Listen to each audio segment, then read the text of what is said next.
এই নাও তোমার divorce paper. আজকে থেকে তুমি স্বাধীন। দাঁড়াও, যাওয়ার আগে আমার কথাগুলো তো শুনে যাও। আর কি শোনার বাকি আছে? তুমি যেগুলো চেয়েছিলে সবই তো দিলাম। আমি তোমায় কতটা ভালোবাসতাম, আর তুমিই আমার সাথে প্রতারণা করলে।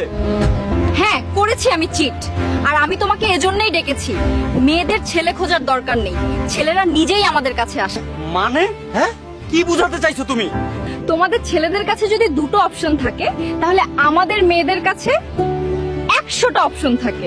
হ্যাঁ, হতে পারে তোমার কাছে অনেক অপশন আছে, কিন্তু তুমি যেটা করছো সেটা তোমার কাছে কতদিন থাকবে তুমি কি জানো?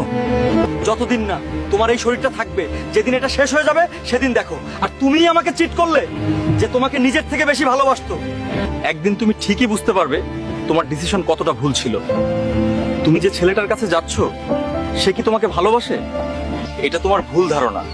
সে তোমার শরীরটাকে ভালোবাসে। আচ্ছা, একটা কথা বলো তো, আমাকে কেন বিয়ে করেছিলে? বিয়ের মতো পবিত্র সম্পর্কটাকে নষ্ট কেন করলে? কি হলো বলো? কোনো জবাব নেই, তাই না? ঠিক আছে, ছাড়ো, বাঁচো তোমার মতো করে। আরে যাও যাও। এই যাও তো, এক কাপ কফি বানিয়ে নিয়ে এসো তো। শোনো না, আমার হাতে একটু ব্যথা করছে, তুমি নিজে গিয়ে বানিয়ে খাও না। কি বললে তুমি? হাতে ব্যথা করছে? এতক্ষণ যে ফোন টিপছিলে তখন হাতে ব্যথা কই ছিল?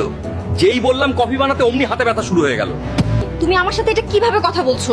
আমি তোমার গার্লফ্রেন্ড হই, চাকর না। কি বললে? গার্লফ্রেন্ড? তোমার মতো 100 গার্লফ্রেন্ড আমার পিছে ঘুরে বেড়ায়। তুমি কোনো স্বর্গের পরি না যে তোমাকে মাথায় তুলে রাখবো। তোমার জন্য স্বামী ছেড়ে আসলাম, আর তুমি আমাকে অপমান করছো। দেখো, তুমি আমাকে ভালোবাসো বলে আসোনি, তুমি এসছো আমার টাকা আর সম্পত্তি দেখে, যাতে তুমি মজা করতে পারো। এটা কোনো কথা বললে? তোমাকে ভালোবেসে স্বামীকে ছেড়ে এসেছি আমি, টাকা পয়সা দেখে নয়। তোমাদের মতো মেয়েকে আমি ভালো করে চিনি, তুমি তোমার স্বামীর হতে পারলে না, আমার কি করে হবে? সামনের মাসে আমার বিয়ে, তুমি তোমার রাস্তা দেখে নাও। কি, তুমি আমাকে চিট করলে? আমি কোনো চিট করিনি, আর তোমাদের মতো মেয়েদের তো অনেক অপশন আছে। সরো, আমার হবু বউ ফোন করছে।